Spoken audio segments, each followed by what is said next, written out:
Piero, go ahead. Okay, salam, good morning, everyone, dear ladies and gentlemen. My name is Piero Venturi. I'm the EU Science Counselor to the African Union, and I'm talking to you from Addis Ababa here in Ethiopia. I first of all would like to apologize for the delay we had for some technical reason, but we are here in full forces to start this 2 hours event, focusing on the Horizon Europe and the Africa Initiative 2 for the work program 2023-24 of our program, with a strong focus on Africa. This is an event we organize for informing the Ethiopian scientists together with the Ministry of Education with EURAXESS to provide you all the information to participate to our program. As I say, we have a full agenda this morning with opening remarks that will be given by a representative of the EU delegation to Ethiopia. Then we will enter into more technicalities, so with a presentation about our cooperation, and then we will move to presentations about the technical tools, specifically Marie Curie Sklodowska actions and EURAXESS Africa. And then we will give the floor to testimonials, your colleagues that have been already involved in cooperation with Europe and can tell us how are their positive and also negative feelings about this cooperation, could suggest us what is the best way to proceed. And then we will have an open floor for your questions, and we will give hopefully answers. That said, I'm very, very glad to give the floor to Dr. David Krivanek, that is the Deputy Head of Delegation for the EU Delegation to Ethiopia, for the opening remarks. David, please, you have the floor. Thank you very much. And good morning to everyone, ladies and gentlemen. Let me just take a few minutes maybe to say a few words to set a political context and explain why the EU and Ethiopia cooperation, and possibly more broadly, the EU-Africa cooperation is getting stronger and stronger. Last November, the two commissions of the African Union and the European Union took stock of the implementation of the commitments made at the summit in Brussels. Our exchanges have confirmed that we are on the right track and already producing good results. A new AU-EU Ministerial Committee will be in charge of following up on the commitments made at this summit. Its first session will take place in 2023 on the sidelines of the next annual ministerial meeting between the EU and the AU. In the spirit of this EU-AU summit, the EU supports African partners in their call for an overhaul of the system of global governance with a view to better representation of the African continent. As such, the EU has given its support for a permanent seat of the African Union in the G20. I'm also very glad to mention that we plan the next AU-EU RNI ministerial right here in Addis for June 13. This will be a major event with the participation of European and African RNI ministers, where obviously Ethiopia will play a key role. The role played by research and innovation is an essential part of this process. The EU's cooperation with Africa aims to promote actions targeted to finding locally adapted solutions to challenges the continent faces. These challenges manifest, among others, in public health, climate change, food security, as well as sustainable energy. As the world is now becoming one global village, there's a need to have a collective approach to address these challenges. The EU's support to research and innovation aims to assist in finding solutions to some of these challenges. That is why science, technology, and innovation is an important part, an important component of our partnership. As you are certainly aware, this conference marks the launch of the Africa Initiative 2, that is to cover the program of work for 2023 and 2024, which is a follow-up to the Africa Initiative 1, under the R&I program Horizon Europe. Ethiopia participated successfully in the previous research program Horizon 2020, gaining an EU contribution of around 6 million euro. While in the Africa Initiative 1, Ethiopian institutions, 6 of them actually, 6 Ethiopian institutions are being funded with a budget of 3.17 million euro. A good result considering the program started only 2 years ago. And the main subject of cooperation is health, followed by bioeconomy, climate, and energy. This is an action coordinated by the EU-AU high-level policy dialogue in science, technology, and innovation, where African states and European Union member states work together. Coordinated by the European Union and the African Union Commission, the best actions are identified for common advantage. This is a win-win that both scientific communities need to take advantage of. This session, ladies and gentlemen, will give you an opportunity to learn more about the calls for proposal available under the Africa Initiative 2 program. You will hear testimonials of successful Ethiopian scientists who will describe their experiences working on European projects, and also discuss any questions you might have about the program. It is my great hope that the program presented today will provide universities, researchers, innovators, and investors with the tools needed to accelerate innovation and improve the quality of research. I therefore welcome all of you to this session, and I hope that it will make a significant impact on the future of research in Ethiopia. Thank you very much. Many thanks, David, for your inspiring words, for setting up the vision of for our cooperation with between EU and Africa, where Ethiopia is playing a main role. Thanks again for this opening remarks. Now, hello, Pero, hello. Yep. His Excellency Dr. Samuel is online. He has just joined us.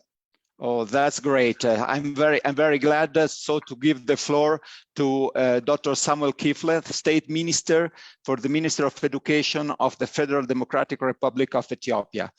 Dr. Samuel, you're very welcome. You have the floor. Thank you very much, Vero. I'm sorry I was with the media this morning. I didn't join you in time. We're very much grateful to the European Union for the chance availed to the higher education system and research institutes. And the available resource is very important to know the available resources and opportunities.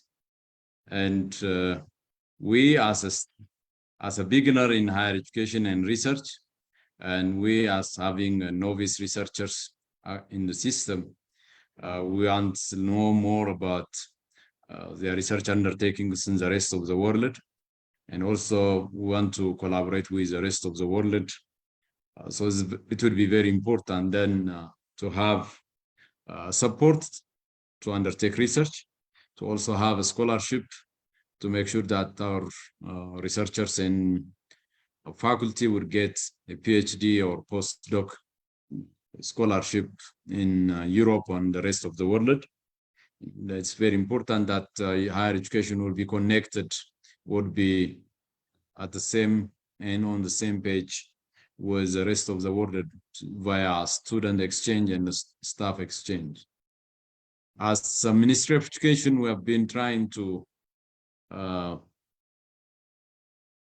do this thing, but with the meager resource we have, we normally focus on the teaching and learning, and primarily in availing resources for student accommodation, student feeding, and staff salary. And the availability of resources and the knowledge to those available resources is quite essential from our side. I'm sure our university system, my colleagues at the Ministry of Education would take note of your discussions. As a Ministry of Education, will continue to support such initiatives, such collaborations. My colleague, Dr. Solomon, would be closely working with you and I'm very much grateful for the chance availed for us and for the time allotted for us to speak our mind and say a few things on this program. Thank you, Beno. Thanks, Dr. Kifle, for your words concerning the situation, the education situation in Ethiopia, but also concerning your interest to be involved in international cooperation with Europe and all over the world, with a special attention to grant and staff exchange. Many thanks for you joining us. We know that you are extremely busy, and also thanks to Dr. Solomon Benar, that is our important counterpart here at the European Union. We work closely with him in research and innovation. Thanks to you both for participating for opening this event. And thank you so much. Now, dear colleagues, we move to the presentation on the results of Africa Initiative 1, Future Strategy Priorities for Horizon Europe, and Africa Initiative 2. Now I'm trying to share my screen.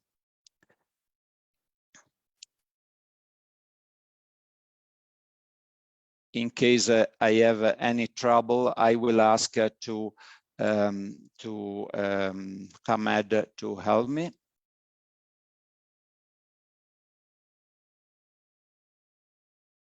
Can you see it? You can, yes. Oh, that's super. Okay, that's very good. So I move this over here. Okay, so I'm going to give this presentation that is concerning an overview about the political vision of the European Union concerning international cooperation in research and innovation. Then we enter more in detail about the program Horizon Europe, and specifically the calls concerning the Africa Initiative 2. And then we considered the work that has been done till now and what can be done for the future. First of all, let's have an overview about our cooperation in research and innovation that started a long time ago and has been reinforced by the political vision of the present Commission. We all remember that the first visit of President von der Leyen, the President of the European Commission, was to Addis Ababa for the Commission-to-Commission event with the African Union Commission. We considered Africa as a strategic partner, and we really need to enhance cooperation with Africa, aiming to promote common actions to support adapted local solution to global challenges. Following this strategy, we provided two main papers. The first one was produced a few years ago and is the comprehensive EU strategy with Africa. This is a document that highlights has a strong cooperation between Africa and Europe, could support the social and economic growth for African countries, and also providing advantage to the Europeans. More specifically, we 1 year ago produced the global approach to research and innovation that is a document that show our special openness vis-à-vis African countries with the intention to increase the knowledge-based economies that we have in this continent and accelerate a sustainable and inclusive development. All our actions are taken in the frame of the EU High-Level Policy Dialogue, or HLPD, in science, technology and innovation that has been established 12 years ago, but it's very efficient, very effective, and it's a policy forum where we meet with European Union, African Union, but also Europeans and African member states with the aim to set up long-term priorities and define tools that can help us to face global challenges.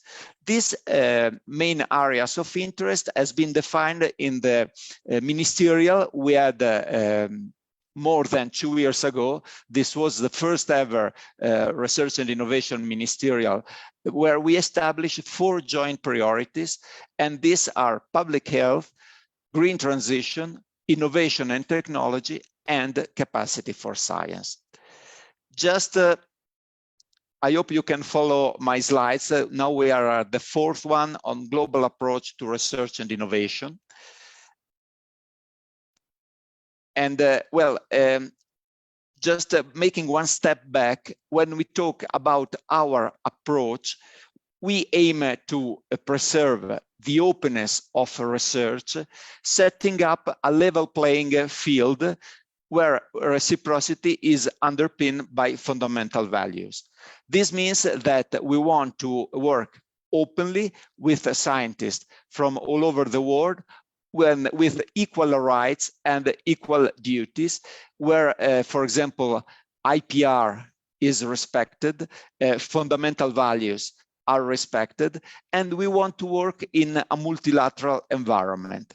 This will help us to deliver solutions for the main global challenges. When I talk about a multilateral environment, we can consider the global fora as obviously G7, G20, UN, but also more technical platforms where technical issues are discussed globally.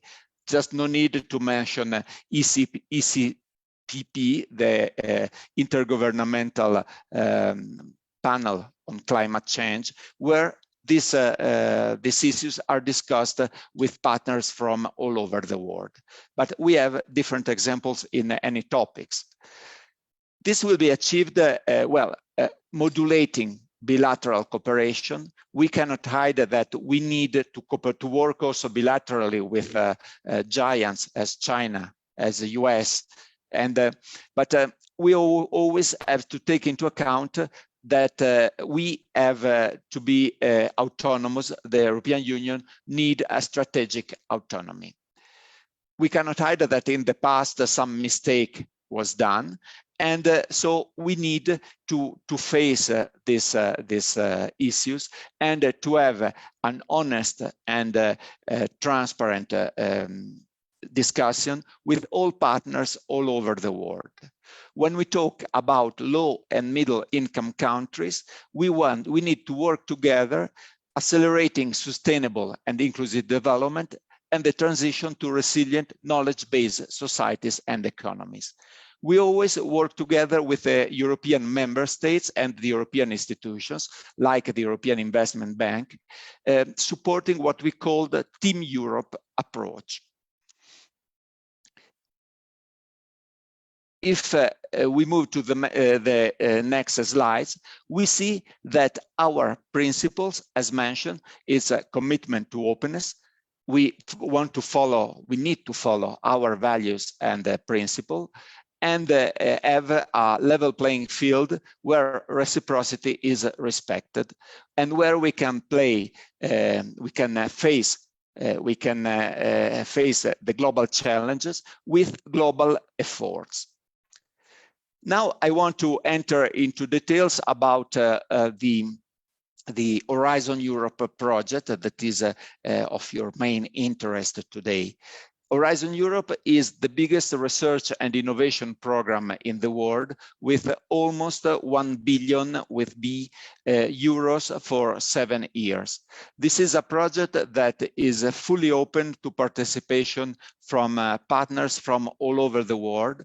And when I say partners, I mention public research institute, but also NGO, private sector, the innovation SMEs, they are all welcome to participate. This is the main slide of the program that is explaining how we are working. So basically, we have 3 pillars. The first one is focusing on excellence science, and this means this is composed by 3 main areas. So the first one is European Research Council, where we have top scientists involved with their proposal. And this is what we call the skyrocket science. So brilliant ideas that need funding to be solved. Just to give you an idea, many European Nobel Prizes are participating in the European Research Council grants. But it's also true that when they get grants, they also need the opportunity to have a big group working for them. And also this can be an option, you know, to be involved in these selections, also for scientists supporting the principal investigator. Or why not trying also to get a grant as the principal investigator.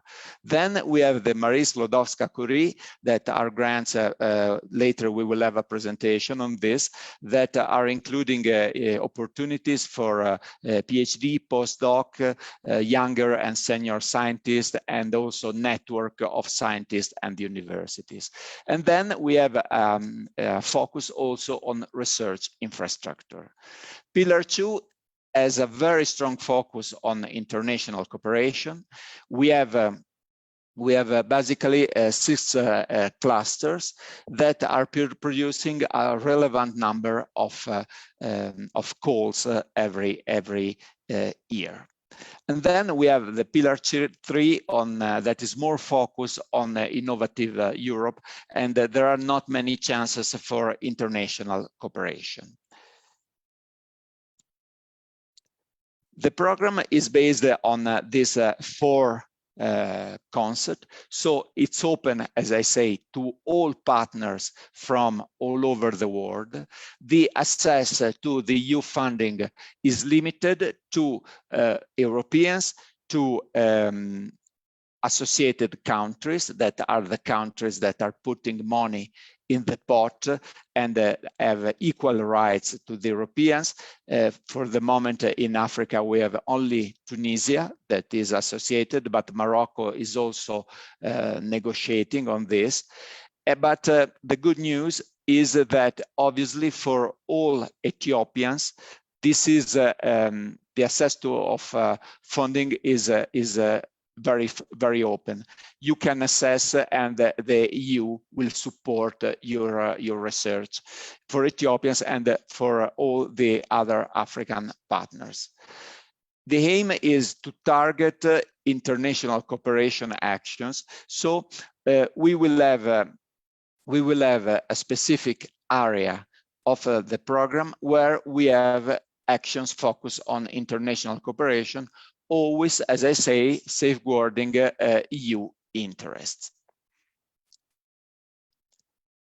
When we talk about international cooperation, we can have different kind of actions. So we can have topics that have a strong focus on specific areas.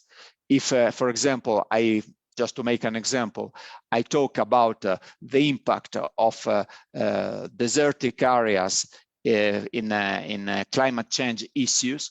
Obviously, it's important for me to make reference to the sub-Saharan Africa or the desertic areas in the continent.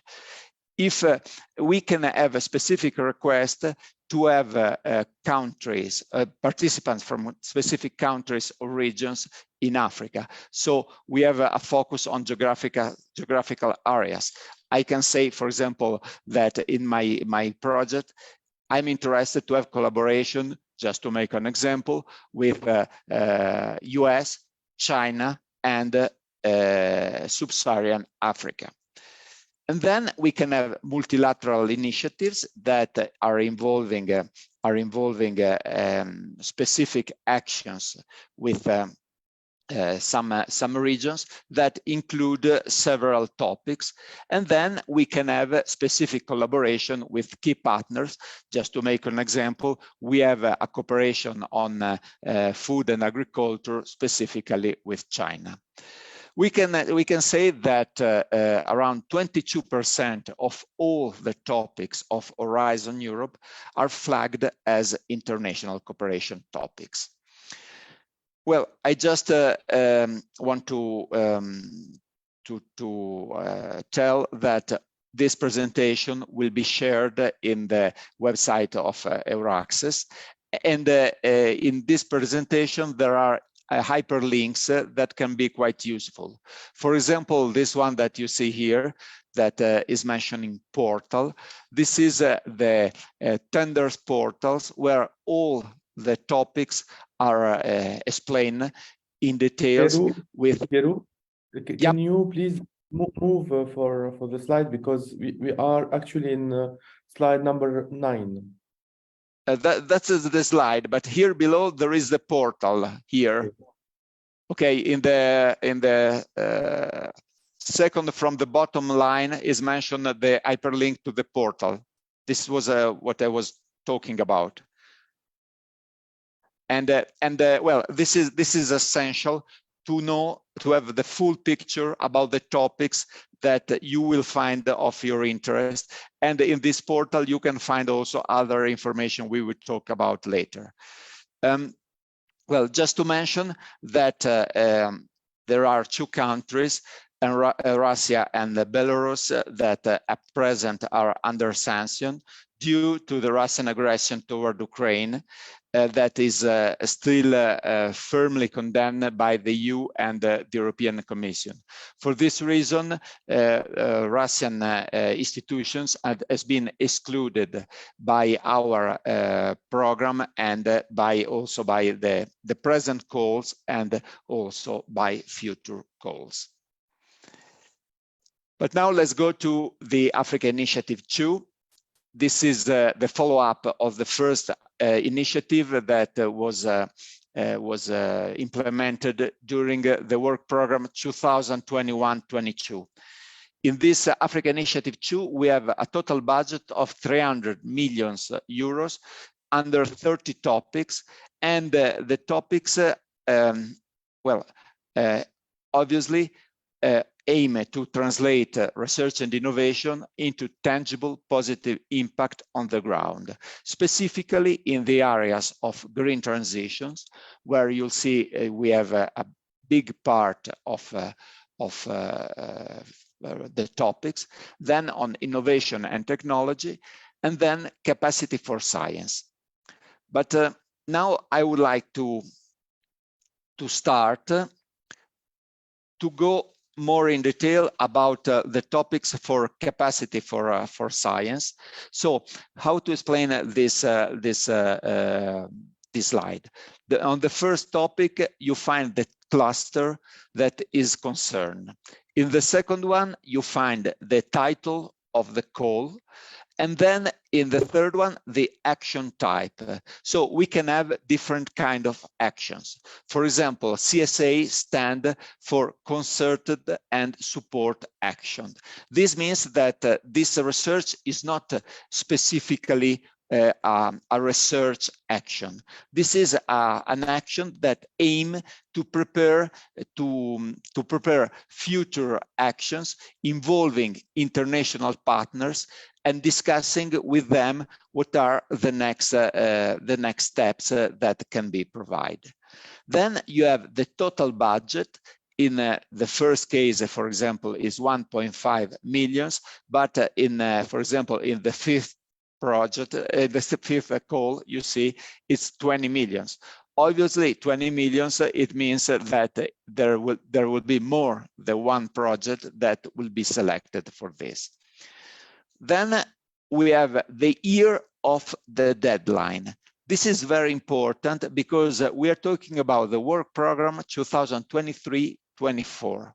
So we must be aware that there are topics that will expire in 3-4 months. So if you're really interested, you have really to work hard on it. While there are also topics that will have as deadline the year 2024. So there is more time for this. And then below you find the in the last column, you'll find the last priority area that we indicate before. So, for example, in the first 2 topics, we have issues. Sorry, in the first 3 topics, we have we can consider capacity for science and innovation technology. So, specifically, we have the first topic on research infrastructures in Africa, the second one dealing with the African Union, European Union Innovation Platform, and then the other subject for cooperation with Sub-Saharan Africa. Then we have 3 topics on digital industry and space, dealing with EU standards, the Earth observation platform, products and service for raw materials, and another one on design-based downstream application with international partners. Well, I didn't mention, the action type. For example, for the 5th project, the 5th call, you see the action time is an innovation action. So focus on innovation, focus on the impact on our society, on our people, with obviously the participation of private sector, SMEs, innovators, startuppers that are very welcome. The last one is a research and innovation action. So there is a strong focus on research activities. Then we can go on the green transition. The first slide is dealing on different issues with focus on climate, energy, and mobility. So the first topic is dealing with adaptation to climate change in Africa with a budget of 10 million. Then the second one is dealing with low emission, climate resilient pathway and a nationally determined contribution for a future aligned with the Paris Agreement. Then we have 3 topics dealing specifically with batteries. So the first one is dealing with battery grade materials. The second one with energy storage solutions for grid support and the charging infrastructures. And the third one with non-lithium sustainable batteries with European supply chains. Then we have a topic on microalgae for advanced aviation and for shipping fuels. Then the topic 13 is dealing with green transition and energy access in Africa. Then we have a co-fund action. When we talk about co-fund actions, obviously we talk about specific actions where we have the support of other funding agencies, mainly in Europe. And then we have the 15 dealing with improvement of light harvesting and carbon fixation with synthetic biology and or bio-inspired biomimetic pathways for renewable direct solar fuels production. Then we have a topic of the partnership on 2.0 that is dealing with zero emission vehicles. And then the last one is a topic, an innovation action that is supported by 2 missions, the one on oceans and the one on soil, for Europe, and it's a demonstrative project aiming to find a solution to address nutrient pollution in the landscape, river, sea system in the Mediterranean Sea basin. Then we go to the last one that has a focus on food, bioeconomy, natural resources, agriculture, and environment. The first one is a co-funded action for a sustainable food system. And then we have different actions that are supported by FNSSA, that is a platform dealing with food, nutrition, food, nutrition, security, and sustainable agriculture. The first one is an activity linked with PANAP. And the second one is the request for a support of a sustainable platform for Europe-Africa cooperation under the partnership FNSSA. Then we have the topic 21 that is aiming to support market and trade of agroecological food products. Then we have a topic on food safety. Another one reinforcing science policy support for better interconnection on biodiversity and climate policies. Another one on agroforestry management. Then an action toward a climate neutral, social just, fair trade food systems. Then we have the 26th is another topic on ocean, dealing with the All Atlantic Ocean Research and Innovation Alliance, where we have the participation also of several African countries. And the last one is a concerted support action on bio-based solutions for humanitarian applications. So this is the list of the topics. Well, obviously, we don't have time to enter into any in detail about single topics, but what I would suggest, what you find of your interest, you go into the portal and you read it with interest, but also critically. That's the first step. Then, well, we will discuss about how to later, how to approach European partners, what is the best strategy, and what are the next steps. Well, I would like to mention that these topics are not chosen by some crazy bureaucrats in Brussels. There is a deep work behind this, and there are platforms, including Europeans, African scientists, working hard to define the main areas of interest for everyone. So when we talk about public health, we cannot forget the European and Developing Countries Clinical Trial Partnership, or EDCTP. This is a very well-known platform in the sector that is aiming to create links between European and African scientists tackling poverty-related infectious diseases in sub-Saharan Africa. The joint investment is impressive, with 1.4 billion euros, and till now, a big amount of projects has been funded, has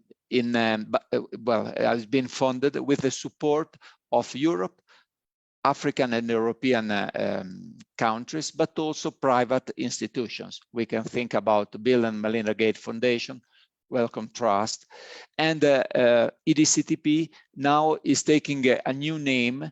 It's called Global Health EDCTP3 Joint Undertaking.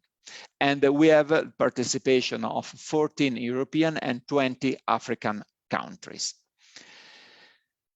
They provide calls every few months, so just click in their website and you find all the information. Then for when we talk about green transition, we had the platform of FNSSA.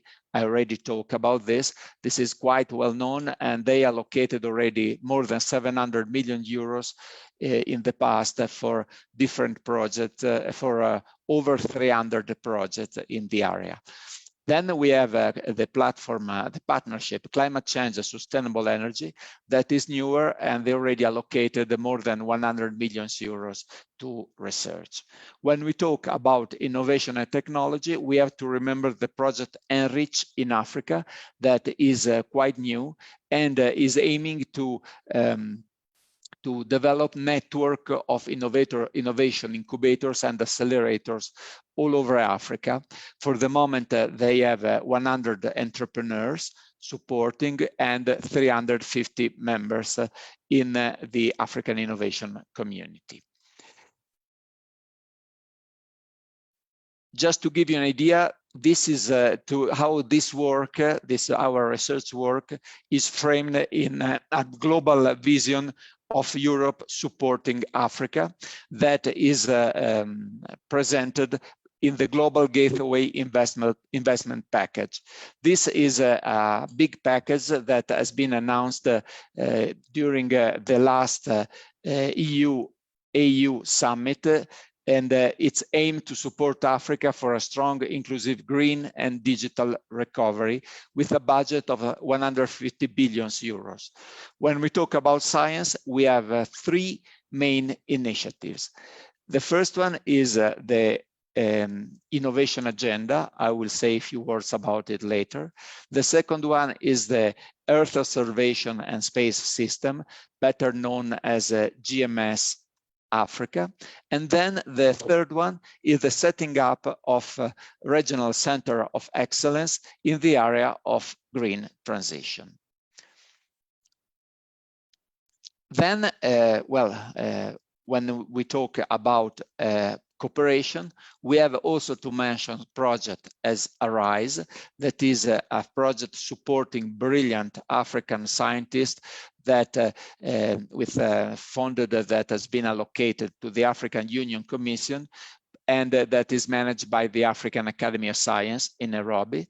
Then we have the African, Caribbean and Pacific Innovation Fund, and then the program Erasmus Plus to support brilliant students to move for a certain period to Europe and come back to Africa.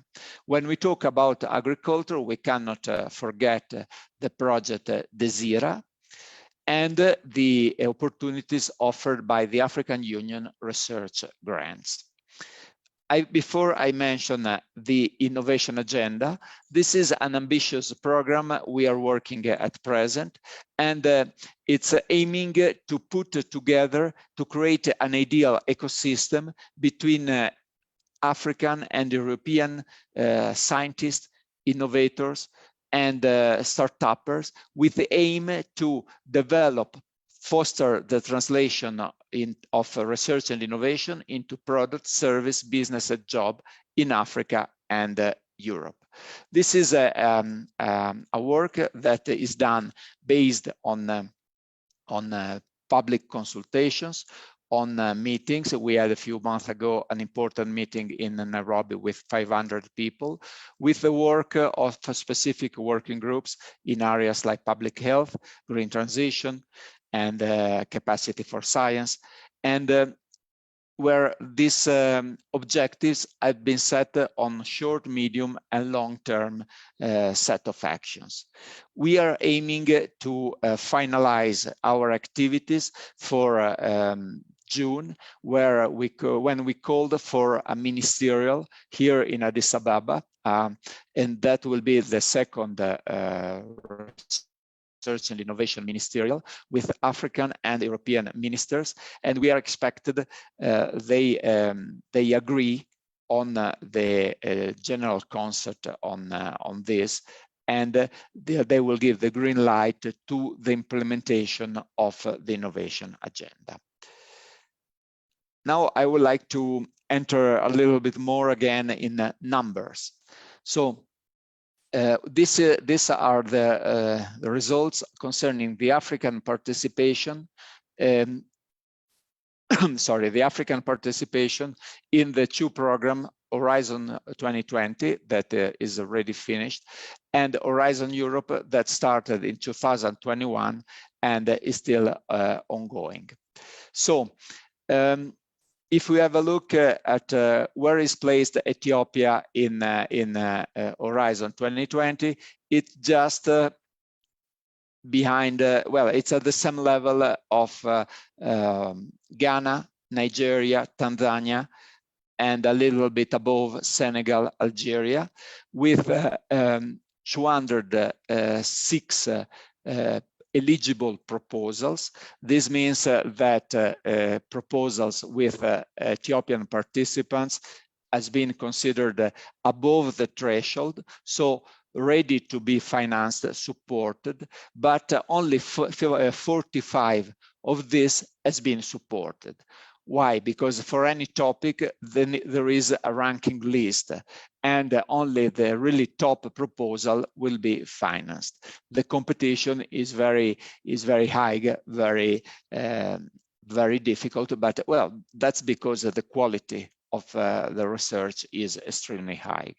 With 22% of the proposals that has been retained. So 1 out of 5 has been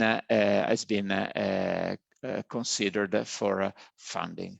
And this is, as you can see, the average success rate is around 15%, so 22% is clearly above the average.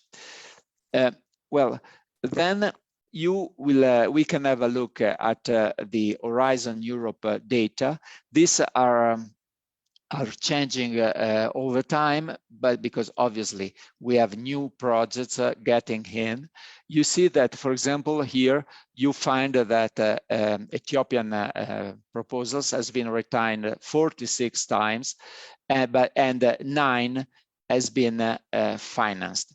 You'll find this data different from the one that I will show you later, where only 6 has been retained for this reason, because taking this data in different moments, they can be changing. And the success rate, as you can see, it's 20% for Ethiopia. Well, no need to say that, well, these are good results, but obviously there is a margin to improve. And well, in Africa, the real, as you can see, the real powerhouses are is South Africa, and then Kenya this year is doing very well, and some Mediterranean country as Tunisia and Morocco too.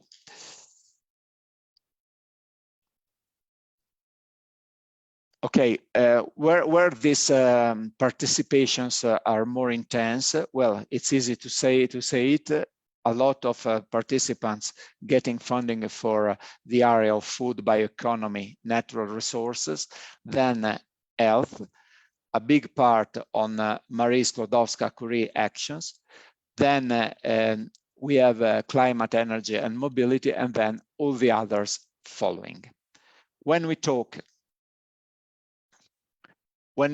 about Ethiopia, we can see that we had participation in the previous framework program. We had an EU contribution to Ethiopian partners close to 6 million euros, while at present we have for Horizon Europe more than 3 million euros allocated to 6 grants signed with 6 participants plus 1 participant for Marie Skłodowska-Curie. We have a strong participation from Ethiopia in the area of health, but also participants in food, bioeconomy, and climate change, energy, and mobility. If we go to see the participants, well, we see that Armor Hansen Research Institute is getting the big part of funding. Obviously, they are involved in all the topics dealing with health. Then we have Jimma University, then the Ethiopian Institute of Agricultural Research, Addis Ababa University, and Bandar University. Well, I mentioned before the opportunities offered by Marie Sklodowska-Curie Actions. This is a flagship program, as I say, dealing with researcher mobility and training for researchers at different level. But I think my colleague Maria can, I hope she can join us later and she can say more about this. Well, we plan when we had these calls, several events with an Africa focus. So we had different events in the first weeks of February. Today, we had the event for Ethiopia that is considered by us as Senegal, as Nigeria, as South Africa and Mauritius priority country. So we really need to have a strong interaction, a strong participation with Ethiopia. And well, no needs to say that all these events are taped and they are available in the website of EURAXESS. So if there are points that you want to review, to listen more carefully, you can easily do it. This is almost it's the last slide. It's important because it offers links to the political vision that is important to understand what are the objectives of the topics, but also a lot of details about, for example, national contact points. The national contact point for Ethiopia is Dr. Solomon, and he has an essential role. I don't want to say anything because he will present it later. And well, here you can find also other informations about issues I've been talking before. With this, I think I end up my long presentation. And well, here I have the program, yeah. And I think I'm very glad to pass to the next speaker. I would like to know if Maria is with us. Ahmed, can you help me? Piero, I think no. Okay, maybe because, well, there is also this problem that in Brussels we are 2 hours later, so probably, well, she has been informed, but well, she didn't reply. I will get in touch with her again. In the meantime, Ahmed, I would like to give the floor to you. Okay. Okay. So if you can start your sharing, I will share my screen. Thank you. I did it. Thanks to you.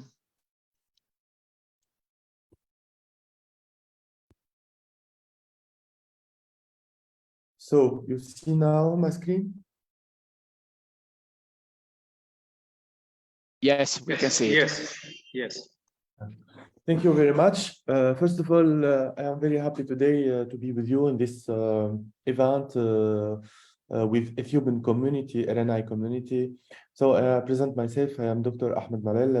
I am the regional representative for EURAXESS Africa. I am associate professor and former Horizon Europe Digital National Contact Point and former Horizon 2020 ICT National Contact Point in Tunisia. So first of all, I will present EURAXESS Africa and I will present EURAXESS worldwide. For EURAXESS worldwide is initiative of European Commission, so established to with the aim to provide free access to information about research in Europe, opportunities for research funding, international collaboration, and transnational mobility. It links researchers in worldwide, mainly in Africa, to Europe. Furthermore, the network is open to all nationalities and research fields. So, for EURAXESS worldwide, we are in North America, Latin America, and Caribbean, India, China, Asia, Korea, Japan, Australia, New Zealand, and finally we are in Africa. So for the main tasks of EURAXESS Africa are, first of all, management and development of the EURAXESS Africa network. This includes building partnerships with African research institutions and organizations, as well as promoting research mobility between Africa and Europe. Support for African researchers. This includes providing information, advice, assistance to African researchers who are interested in pushing their careers in Europe, as well as supporting their career development of African researchers who are already working in Europe, and promoting European research opportunities in Africa, mainly Horizon Europe in Pillar 1 and Pillar 2, and especially the Africa Initiative 2. And finally, reinforce the networking with all RNI African actors. This includes organizing events, online events, physical events, and many activities that promote networking and collaboration between between African researchers and European researchers. So here you can see the website of EURAXESS Africa. And please, if you can use Google and put EURAXESS, and the first link, if you can open the first link, you will see this platform. And this platform is, there is many and many useful information about research in Europe, about opportunities to mobility to Europe, opportunities for funding, and many more. So you can see here in the tab of worldwide, there is the 9 hubs already mentioned before, and you can click on Africa. And after that, please sign up for free membership to EURAXESS Africa to be informed in the real time. You will receive all information about news, about opportunities, about events organized and co-organized with many organizations in Africa. So there is an overview of our activities in 2020, and you can see here there is many events, many physical events, many online events, meetings in South Africa, Kenya, Ethiopia, Egypt, Tunisia, Morocco, and this year also we will organize in Kenya a big event related to how to draft a proposal in Horizon Europe, and there is a practical workshop related to use many platforms related to European Commission, such funding and tender portal and Cordis portal. So here you can see some photos. For example, here the photo in Morocco. There is a practical workshop related to Horizon Europe. Yeah, in Kenya, also in university, in Faculty of Science and Technology at University of Nairobi, in Egypt, in University of Ain Shams, in University 9 University here in Cape Town. There is a big Research Mobility Day in collaboration with the European Commission and EURAXESS Africa. What can we do for you? First of all, promote EU national research landscape, promote EU funding opportunities, Pillar 1 and Pillar 2 in Horizon Europe, promote EURAXESS network, because there is a lot of EURAXESS center in many countries in Europe. Invite speakers from the network in order to enhance collaboration between Africa and Europe in many fields of research. Connect the researchers with research labs. How can we work together? Let's share one another information. Invite us, please. Invite us to present in your bilateral events. If you have a scientific event in your university, or in your laboratory, you can invite us in order to present in 15 minutes how much opportunities, and we can explain more and more how to get benefit this all opportunities to all researchers in this laboratory or in this university.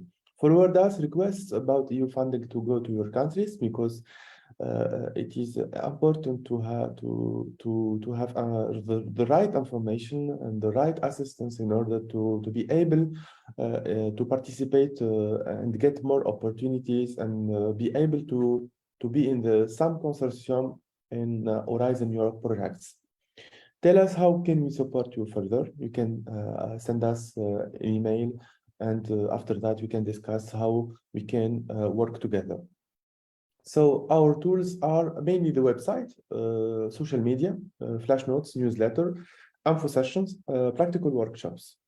And if you can see, for example, here, the website of EURAXESS Africa, there is a lot of opportunities related to PhD positions and postdoctoral fellowships. So try to apply, please. Try to enhance your visibility. Try to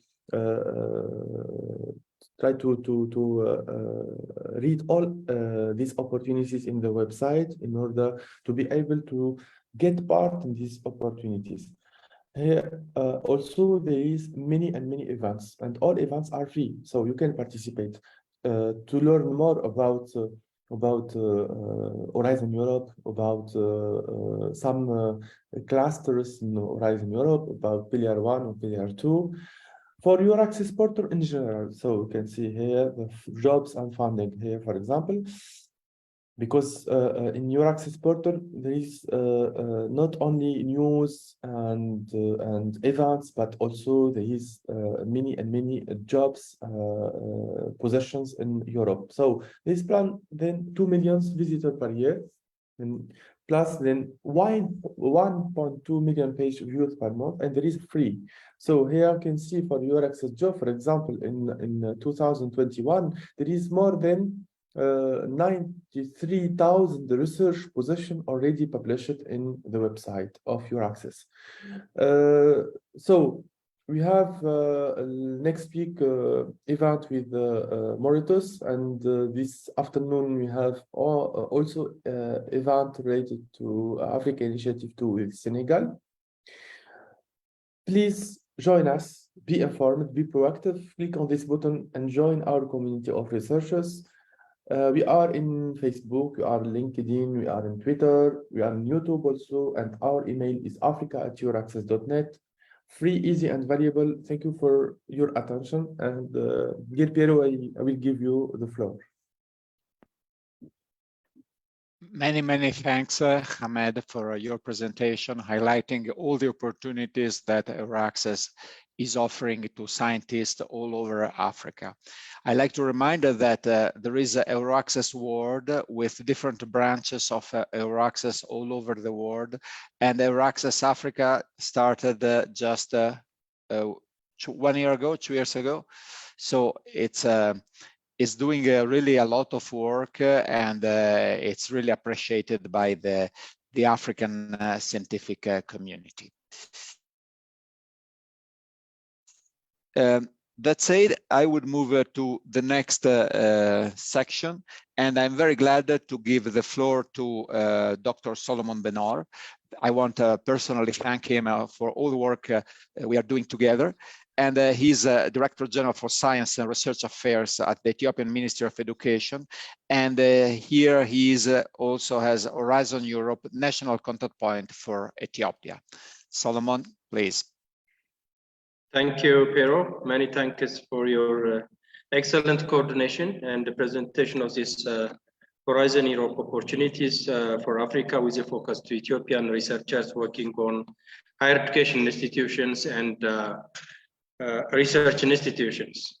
Many thanks also for Ahmed for his excellent presentation on the role of EURAXESS Africa with a focus on forwarding opportunities in research funding,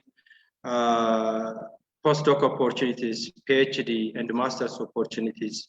And these are, I think, quite important for us because, as stated by His Excellency, the State Minister, Dr. Samuel, the government has been heavily focusing on investing in education and training and infrastructure and staff and student, I think, salaries and accommodation activities. We can easily understand that the focus given to research and innovation is very minimal comparing to what has been done in the expansion of higher education institutions in Ethiopia.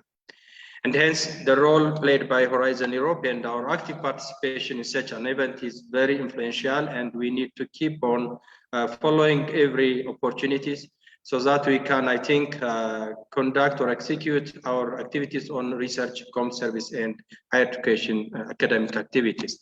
Saying that, I think my role mainly today will be just to connect what has been presented with our real situation. And hence, I will speak orally, and for that, we will have more time for discussion, and hence more time for the presentation of Dr. Pero and Ahmed. We all know that Ethiopia is, I think, the oldest nation with the second population next to Nigeria. We do also have several higher education institutions. As of now, we have 56 universities, of which 5 are private. We do have also 5 university colleges, of course, private. We have over 200 colleges across the country.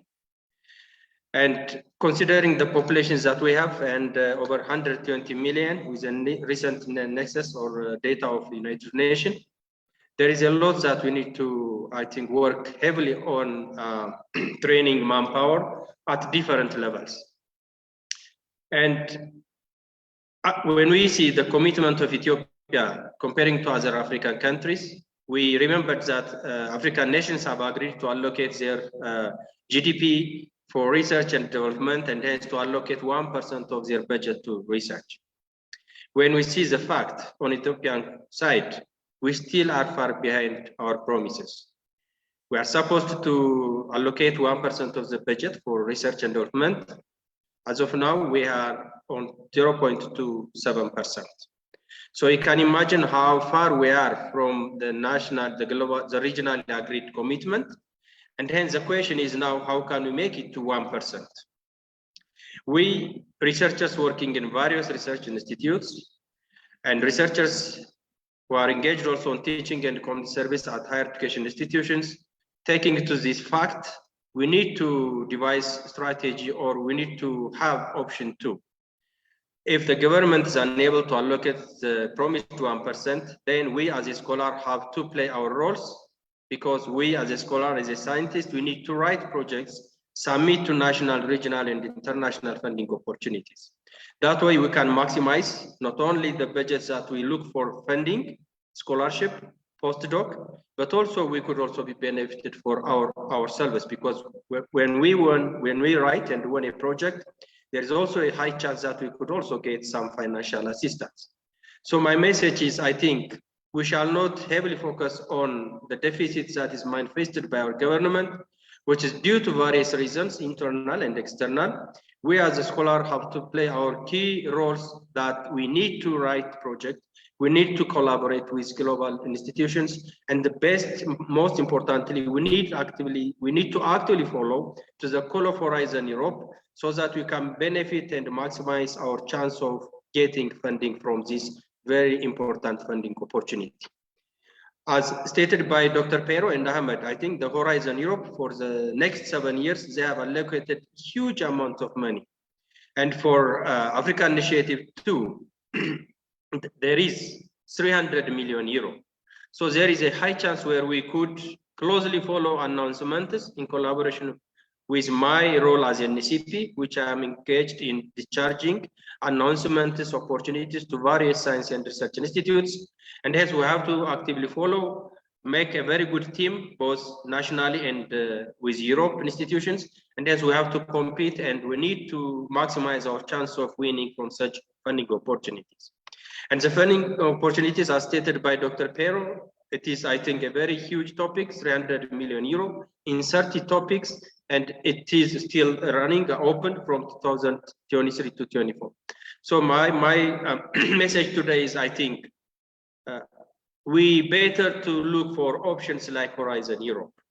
We know the fact is that behind in our country, research has been given little attention, as stated by the State Minister, and as we all know the fact in the ground, we need to closely follow. There is ample opportunity with Horizon Europe, and so long as we closely follow, there is high chance of getting scholarships, there is high chance of getting postdoc, and there is high chance of staff and student exchange, and of course, getting funding for large collaborative project activities. So to summarize my, I think, message, I think we need to closely follow. And my role as an NSP coordinator, I will actively work with the European Union Delegation Office to the EU with Dr. Pero. And I will also closely work with Dr. Ahmed. Of course, I'm closely working with them, but we need to work collaboratively so that each and every staff and student at higher education institutions, as well as researchers in various research institutions, we need to aggressively work on benefiting from such type of important funding opportunities. And it's up to us to maximize the chance of Ethiopia to come to the front, and of course to have funding opportunities comparing to the number of higher education institutes that we have so far, which is over 50. So to summarize, let's keep in touch, and I will try to forward all the message and announcements and opportunities from Horizon Europe and also from EURAXESS Africa. It's up to us to increase the 0.27% budget allocated for research, and you can make it more if we are closely working and if we are writing a very good project proposal. And I'm with you all, and my role as an NCP will be to facilitate this, and I will do that from onwards. Thank you. Back to you, Pierre. Many thanks, Dr. Solomon. Very clear message to all the attendees. Ethiopia is a great country. A lot of people, unfortunately, for specific different reasons, the funding is not too high for research and innovation. So we have to look outside, and there are international opportunities to get involved in international project, international activities, and the scientific community in Ethiopia has really to aggressively, as you mentioned, work on this to get into this networks.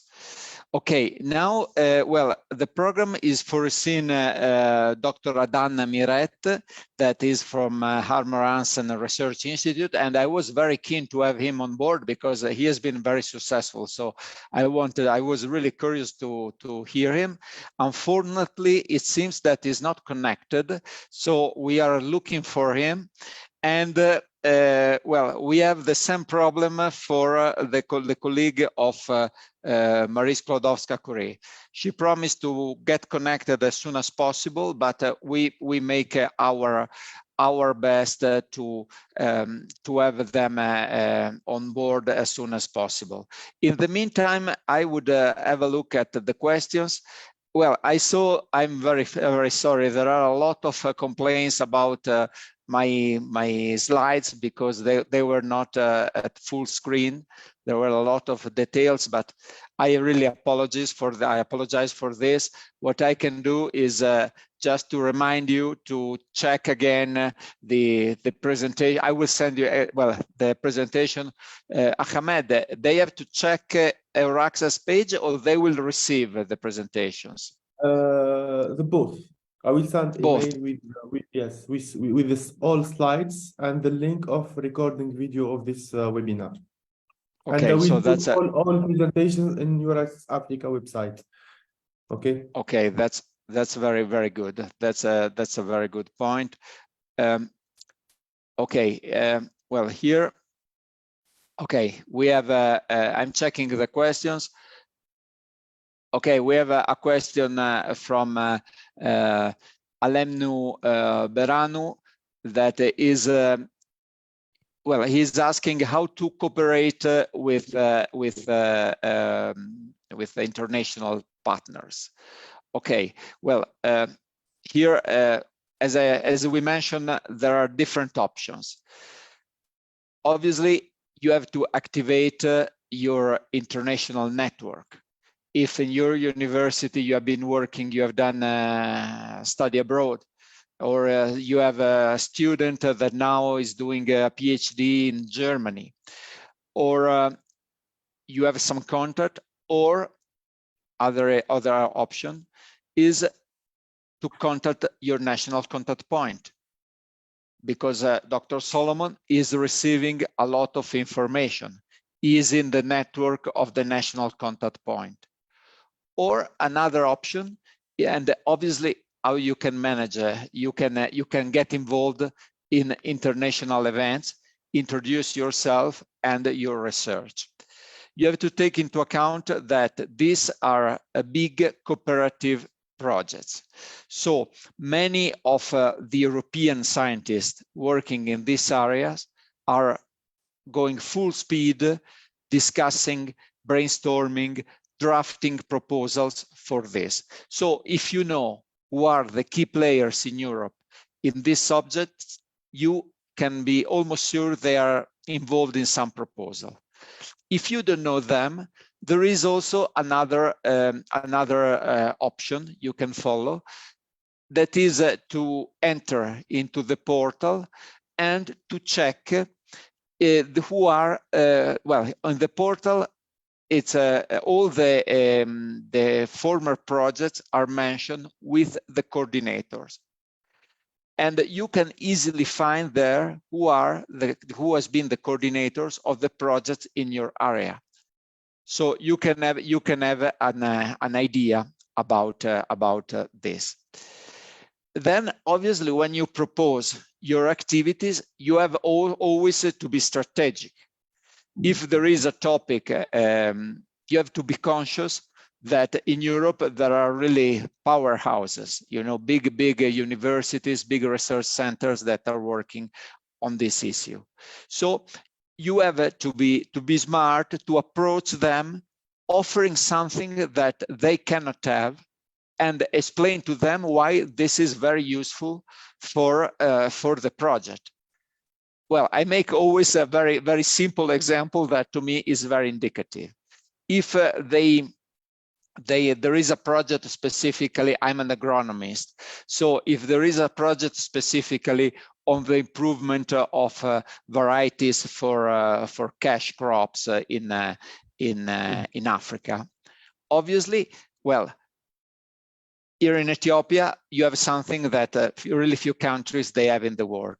So coffee, high quality coffee. So you can compete and probably win with Kenya, with Colombia, with Brazil, but you have something to offer that they have not. So go to talk about what you have to offer, and take into account, and you can set up a consortia. I always make an example. You know, you can have the Ethiopian expert on agronomical aspect of coffee. You can have a Kenyan genetist, but at the same time, you can have an European economist, a French economist, a German processing factory, and an Italian social expert about the impact of what we are doing, plus NGO that is taking care of the local communities, and a startupper that is dealing with the commercialization of this kind of coffee for all West Africa. This is an idea of what could be a project. So just to show you that many different players are involved into it. And okay, I hope I reply to Alemnu. Then we have other questions. I go, okay, the slides are always a bit. I have a proposal on transport, poverty, or mobility related topic. Well, I know that, it's a little bit difficult to understand what it means, transport, poverty, or mobility related topic, but what I can tell you that there are many scientists with their own ideas. The problem is that you have to match your idea with the topic. So this doesn't mean that your idea should be the main subject of the proposal. But you should find a reason to have this topic included. I make you another very simple example. If you have a topic on development of future of big cities in sub-Saharan Africa. You should find a way to have a chapter of the global proposal on transport, poverty, and mobility related topic. Just to make a very, very simple and basic example. So you have also to work on this. Then, well, there is a request to extend your cooperation with a specific university. Well, it's the other way around. Well, we had some good event in some universities. Unfortunately, now it's not very easy for us to travel over Ethiopia, but it's the other way around. You have to be very active to enter into the networks and to be participative with European partners. How many European partners are needed for an application? That's a good question. Usually 3 partners, at least 3 partners are requested for any application from at least 3 different countries, plus partners from other countries. Sometimes you have to read carefully the topic you are interested about, and over there they give you the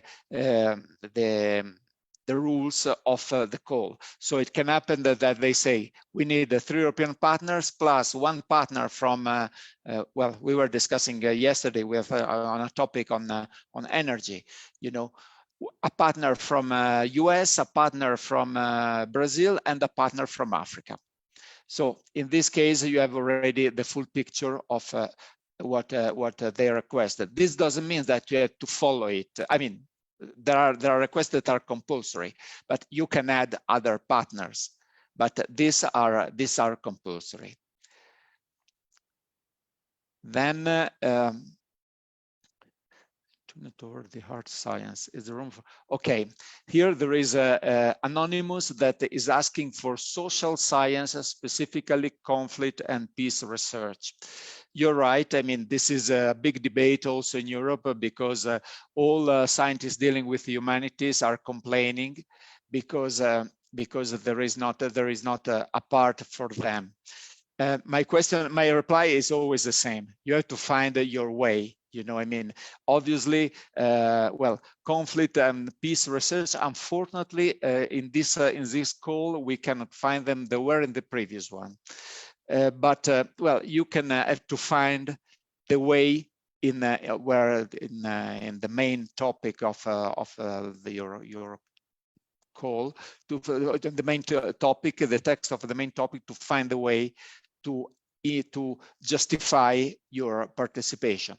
Before, obviously, you have to discuss with the other partners of the project to find a way to do it.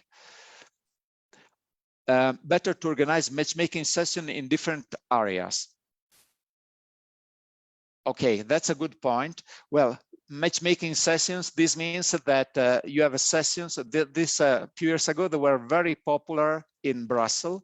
So people were coming from all over the world to present their ideas, their institution, and they were having like 3-4 minutes to present and say why they wanted to be part of the project. Unfortunately, now we cannot do it.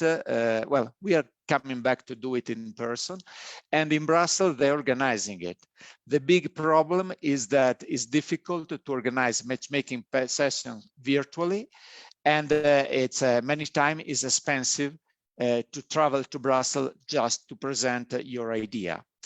And well, he already has some experience, but none of the partners agree to be coordinating institutes. Okay, this is also another point that is raised here, the coordination. Well, the coordination is a lot of work. And why? Because there are a lot, not only science aspects, technical aspects, it's also a lot of financial, legal aspects to be taken into account. So what is happening that in Europe, there are institutions, that big universities, that they have already a legal and administrative office for this kind of projects. So the scientists just to be the scientist, and the others are doing the job. So everything is easier. Well, technically, an African can be a coordinator, but this means really a lot of work. And this means that, you know, I mean, if you are in your first participation to an European project, maybe it's better you are just a partner and you leave to somebody else to be a coordinator. Coordinator is really, obviously, it's a lot of visibility, but it's also a lot of extra work, not only scientific work. Okay. Opportunity along natural science. Okay, here there is another question on social science. I think I reply. That's a good point from Tresegaye Sisai. Sorry for my pronunciation. I've been living in Ethiopia many years, but I keep on pronouncing wrongly names. Can you arrange training how to write proposal for Horizon Europe platform in person or virtually? Well, Hamed, do you want to reply to this? Yes, Piero. I think we have in our action plan online event related to how to draft proposal and how to use platform in order to find some partner from Europe and from Africa to be part in some projects in Horizon Europe. But also there is in our action plan in June a practical workshop how to write proposal, how to draft a proposal. But I will coordinate with you, Piero and Solomon, in order to make all things good in Addis Ababa in June. Okay, so there will be a public event. Hello, Pedro. Hello. Hello. Yeah. Yes. To add some point on this, I think it's a very good question, and it's under planning with myself and Ahmed, and of course with your office. But most importantly, it's better also to contact the university or the research institute, research wing, because they could also organize and offer in a very good way to staffs in that particular university. Ours will be for representatives from research institutes or from universities, and hence it might not include all researchers throughout Ethiopia. But Yes. each and every university and research institutes are giving a focus to Horizon Europe opportunities. They could organize a training program, and we are here to facilitate them and to provide them someone who has won a research project from such program or from Horizon 2020. So the initiation should come from that institution, and our role should be supporting staffs and institutions so that they make sure they have the right information for these funding opportunities or scholarship opportunities. So the better approach would be to closely work with the research vice presidents in the case of universities and with research leaders in research institutes. Thank you. Back to you.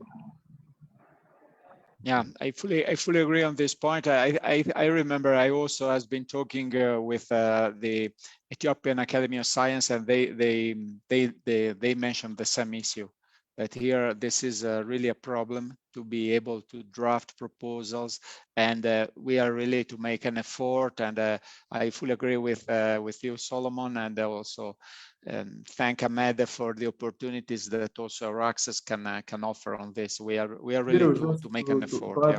Just to add something, in Horizon Europe there is two ways, because in the pillar one we can participate as individual in Marie Curie, Sklodowska Curie actions in individual fellowships.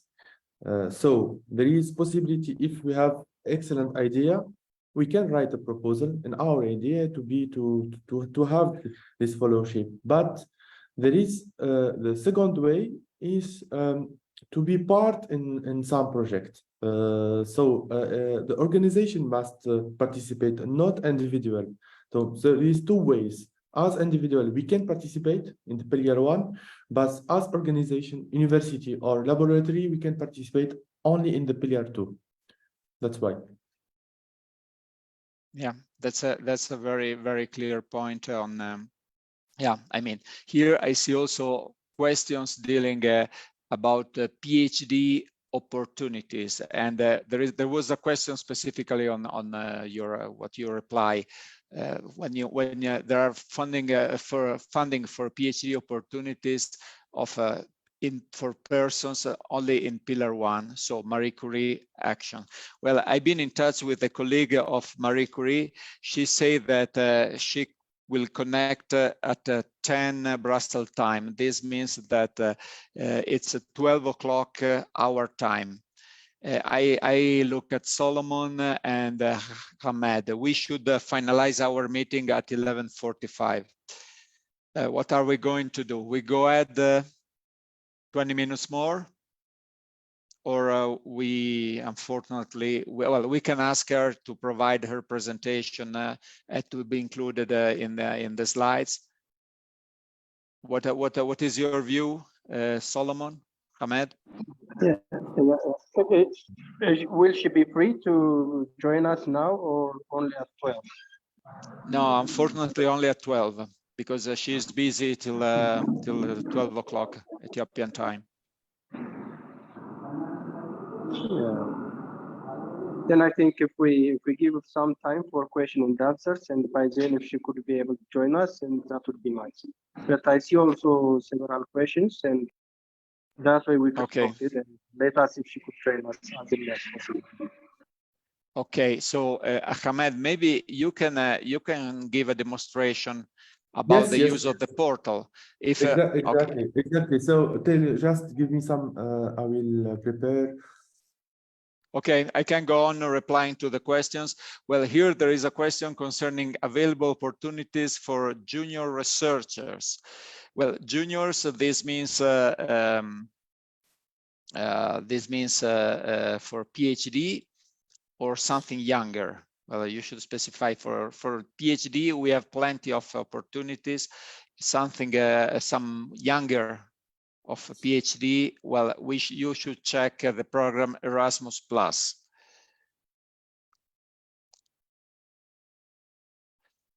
Can one institution, Salem, can one institution submit more than one application on different topics? Yes, this is important. You can be synergetic. If you have a good, you can produce different proposals for different topics, but you can also work on different platforms. For example, if you get your institution got a proposal to a project to work with the University of Hamburg in Germany, just to make an example, you get in touch with them. At the same time, you can say, okay, but I want to make my PhD in Hamburg. So I use the contact I have to prepare a proposal for a Marie Curie grant to have a PhD there. And at the same time, I see there are also projects offered by GIZ, that is the German Cooperation Office, to cooperate with them, and I also apply for them. Obviously, well, you should not work on the same subject for all of them, but all these opportunities should help you to expand your knowledge of the subject, to work with different issues, and in this way also to build up your career and the career of your colleagues. Okay, Piero, you see my screen now or not? Yeah, go ahead, please. Okay, so yeah, just, we see you. Okay, this is just a demonstration how you can find partners using the please. Exactly. So here I just I want to make a small demonstration about how to use the platform of funding and tenders. So first of all, I put in Google funding and tenders, and after that, the first link, the link related to the portal of European Commission. If we can click in this first link, so you can see here, I make zoom, okay. So we have here in search fundings and tenders, how to participate, projects and results, work as an expert and support. I will show you two ways how to find call of proposals, project call topics, and how to get in touch with national contact points for many thematics and in many countries. First of all, I click in search funding and tenders. After that, we have this one. We need to select the period for the program, because the period is 2021-2027. And after that, we have the program, and the program you can select Horizon Europe here. So we can click and close it, because we need only open for submission or forthcoming. And we have this possibility. For example, for program part, if you can, as mentioned by Piero, about the three pillars of Horizon Europe, there is excellent science and global challenges and innovation Europe. For us, it's very important to this one is the pillar 1, and this one is the pillar 2. And for the pillar 1, we have Marie Sklodowska-Curie actions. We can participate as individual, but in the pillar 2, we need to participate with our organization, such NGO, such associations, such ministry, university, laboratory, SMEs, enterprise, startup. So each legally organization can participate in the project. For example, if you can click on health, okay, just to show you how it works, okay. And after that, we have here automatically all call topics related to the thematic of health in Horizon Europe. And Horizon Europe is related to program, the biggest program in the world related to funding research and innovation in the period 21-27.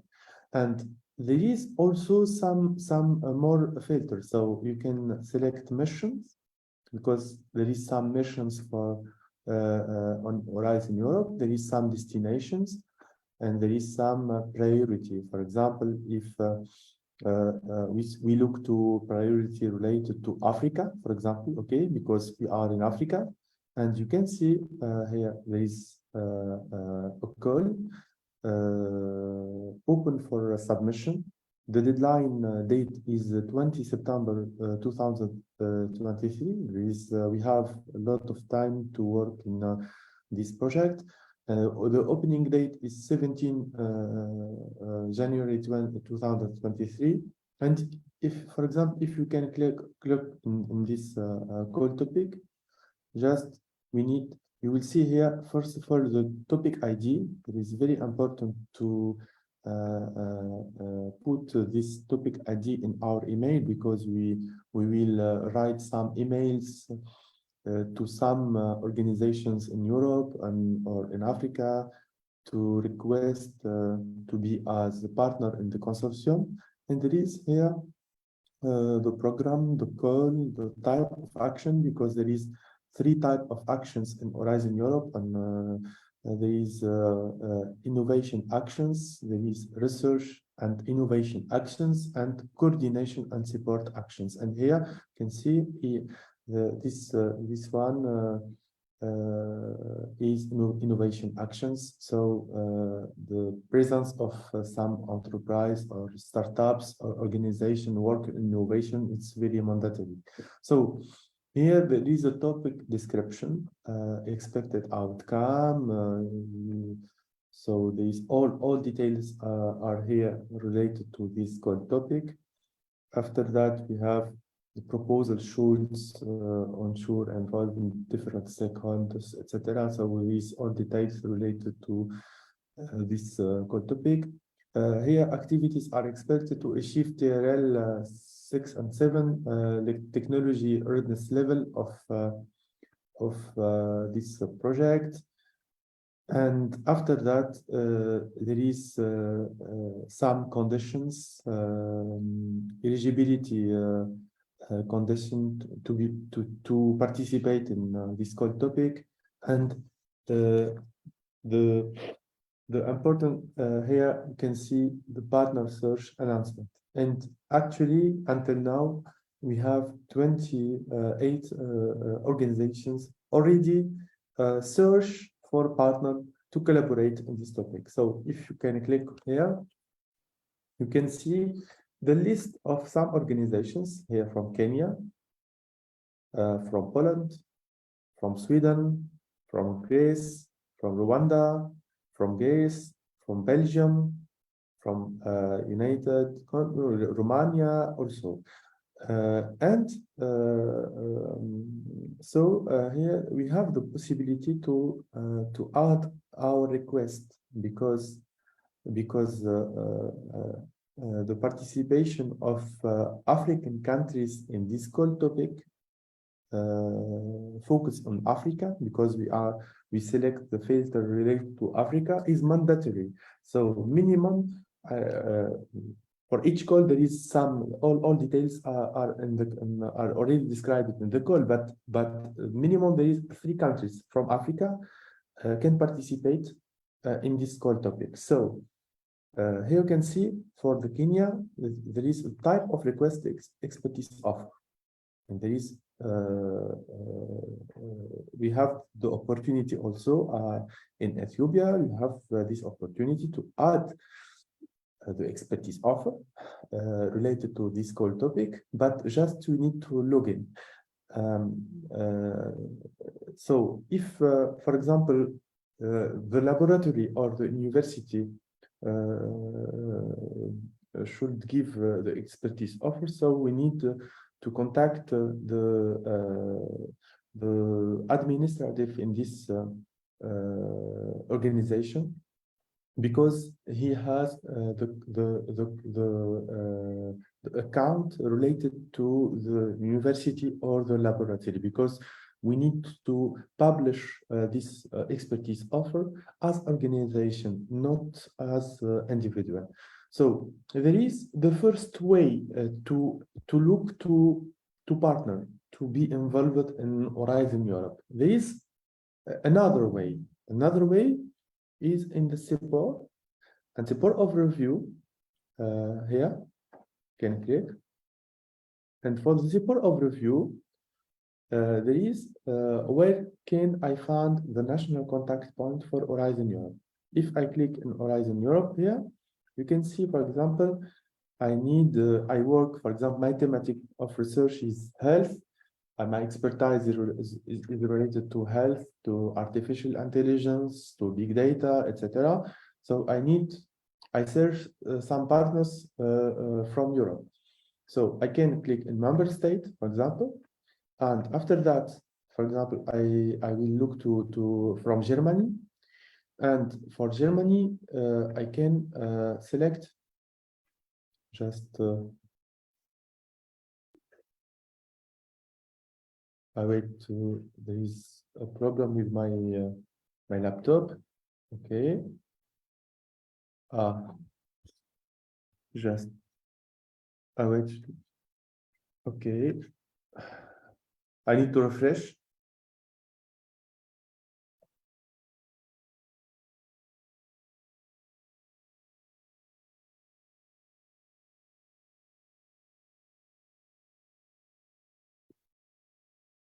Funding and tender opportunity.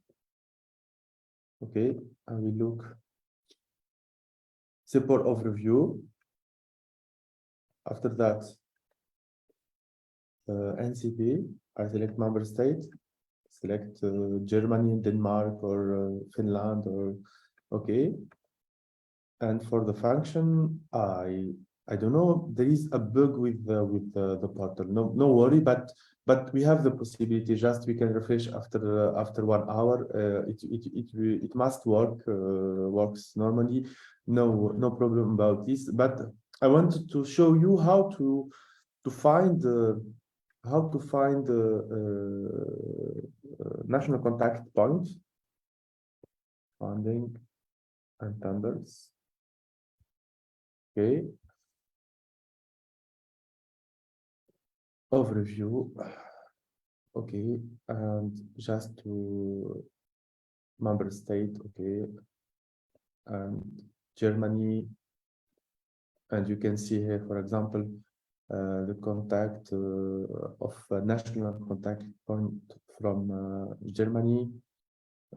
Each one is related to some thematics, and for example, this one is related to digital industry and space, EU mission, food, bioeconomy, etc. So you can enter in contact directly, and we can write email, prepare our email in order to put we are from Ethiopia, we are in an organization, works in some fields, and we have an expertise, etc. We can you should add some links to some research, some publications in order to justify your expertise, and you can put the topic ID and tell the NCP, the National Contact Point, as we want to be a part in the consortium in this project, and we have this expertise. And the NCP after that, he disseminate your email in the whole network of NCPs in Europe, and after that we will receive some response, because for Africa Initiative 2, the participation of African countries is mandatory. So we need to benefit. We should benefit to this opportunities given for us, for African countries. So Piero, I think I have just finished this small demonstration. Okay, many thanks. I think this has been very useful for many of the attendees. Well, I took note of different questions concerning young universities. Well, the process for us is the same. Our mantra is the high quality of science. So young universities, what you have to do, you have to work harder to get in touch, to create your own network in Ethiopia, in Africa, and in Europe. Because something I didn't mention, that you also can have good contacts in some other African countries, and you can propose to the Europeans something in common, you know, or you can do the same, getting in touch with stronger universities in Ethiopia and propose to the Europeans something in common. Private sectors, startups, they are very welcome. There are topics, as I mentioned, the one on innovation, where there is a very strong focus on innovation. So startups and the SMEs are very welcome to attend. Projects with Europeans plus Africans plus others. Well, there are some topics, for example, there are the topics on energy. Some of them, they mention specifically the participation of Americans, Brazilians, and Africans. So this is always an option. PhD platform, well, this is the question that should be replied by my colleagues of Marie Curie. In Marie Curie, there are options also to set up networks of universities for having common PhDs, or sandwich PhD, as it's called in Europe. For what concern the Ethiopian Geothermal Society, well, you're very welcome if you have an idea, a reason to participate, to be involved in the projects, just as Ethiopian Geothermal Society. That's very welcome. I mean, no problems at all. Deadlines, well, you have to check on the portal any of this topic as a specific deadline. And obviously you have to follow them. We are extremely strict on this. Take into account that in another event, someone said that to prepare a good proposal, it can take 6 months, obviously if you are the coordinator. But well, just to give you an idea of the amount of work, and obviously if you are the one drafting, you must have the ideas and you must contact the partners. It's really a lot of work. Obviously, if you are dealing with a specific chapter of the project, the interaction can become easier. And well, I would like to read the point of Dr. Muluseu Andualem, that in my view really got the point. To be effective in conducting and winning projects, capacity building, experience sharing, and knowing the policies of Horizons are crucial for universities and research institutes in developing countries. And this is really an important point. Well, when I tried to present the vision of the Commission on different issues at the beginning, many scientists considering this part just informative. Some of them complaining with us because they say it's very, very boring. In the reality, this is useful, I think, to understand what is the bad thought, what is the idea of the European Commission for proposing this kind of subjects, this kind of projects. And the moment you're drafting a proposal, it's not only technical issues. Part of the evaluation is based also on the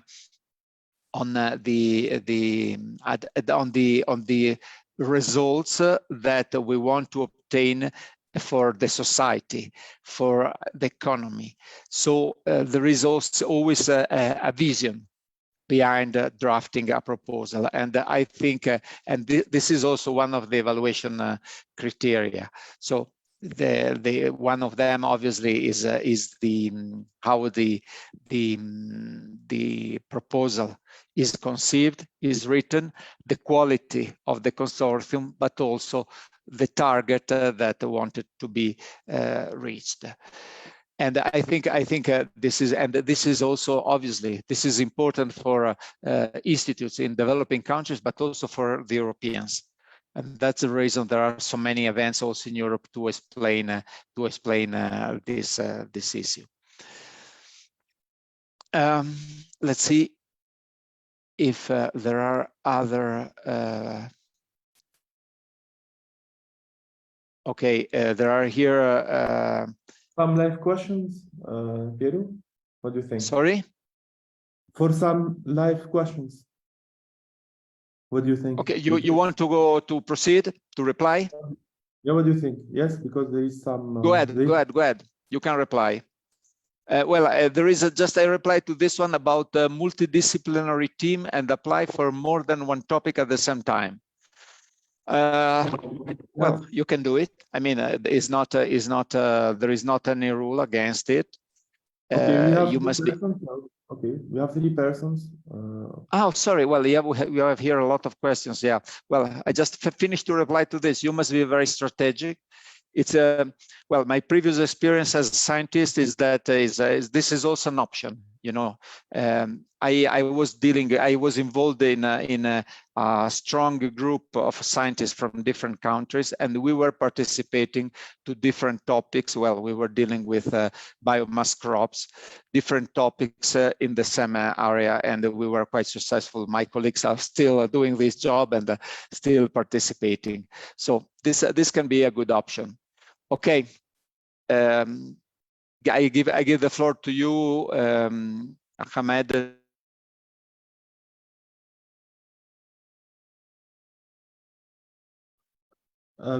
Piero, just there is some. I think we have with us Abate. If you can open your mic and.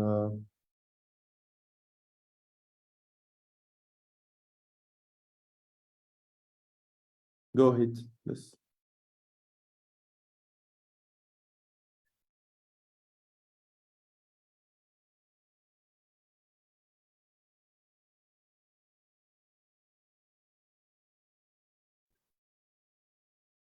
Can you please open your mic?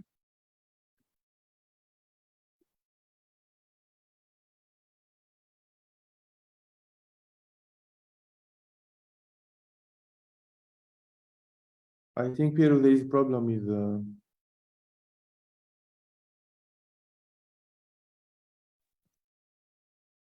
I think Ianneo can talk. He has is unmuted. yes, but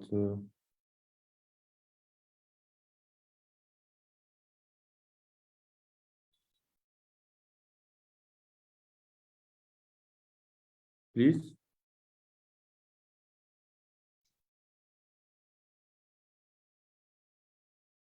Anyway, Do you want to try maybe Bedilo Abebe? Bedilo? The same, and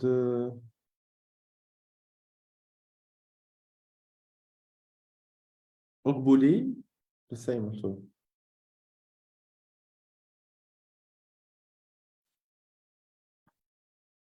Please.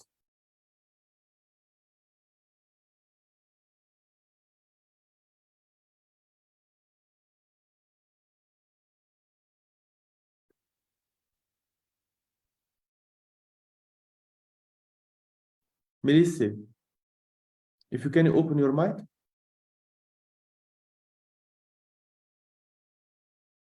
Hello. Hello. Yes. Can I talk? Yes, please go ahead. Yeah, it's very excellent partnership creating. But for me, I have one question, especially to increase the initiation of Ethiopian University lecturers as well as researchers. They are asking basically the salary increment, but what we are going to planning to do with the Ethiopian government as well as the Ethiopian higher institution government representatives, because this is basic issue. Due to that, a lot of instructors or researchers are not doing the research, because to do the research we have initial somewhat economical situations are there, so that what you are planning to engage in that point, basically that's what I am asking. Okay, I think the most appropriate person to reply to this is Dr. Solomon.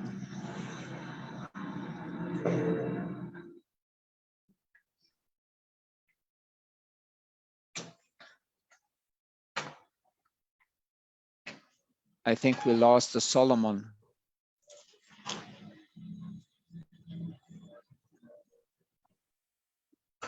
Yes, Pero. Yeah, there was a question from Getting Melas concerning the issue that a big problem here are the salaries. The situation, what are they planning to do to protect teacher salaries and benefit, you know? Pero I think we have to acknowledge that the participants are from diverse background, and the focus that we need to give attention this presentation is on how to maximize our competition and hence securing fund from Horizon Europe. It's totally unrelated question, and the question has to be forwarded to government, and that should be in line with their institution. Individuals could raise whatever they want, and even myself, I would like to have a raised salary, but we have to, as a scholar, we have to know what platform we are engaged, right? So this is about Horizon Europe. The salary issue has to be communicated with the respective institutions. There has been anyways engagement and discussion with the Prime Minister. I cannot speak on his behalf, but with regard to my ministry role is making sure the education system is run properly and making sure that academic research and services are overseen by the ministry. Even salary is not a mandate of the Ministry of Education, and hence it is something treated by the Ministry of Finance as per the regulations of our country. So I very much appreciate the researchers to focus on the opportunity of Horizon Europe, and hence to very clear or information, and hence you can write a project proposal for you as part of your PhD or master's, or as part of collaborative research projects with European researchers.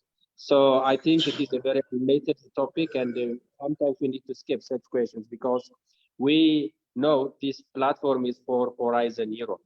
But saying that, I think I would like to tell the one who raised this question, me, myself, as a scholar, as a university instructor, and maybe the one who raised this question is a scholar, a researcher, either in a research institute or in a university. The salaries that we are getting in Ethiopia is quite very little. But if we are saying ourselves, we are an instructor, we are a university teacher, we are scholars, we are researchers, we need to have a habit of writing a project proposal so that we can earn incentives, even much more than the salaries that we get from the government. So we have to not be really dependent on government.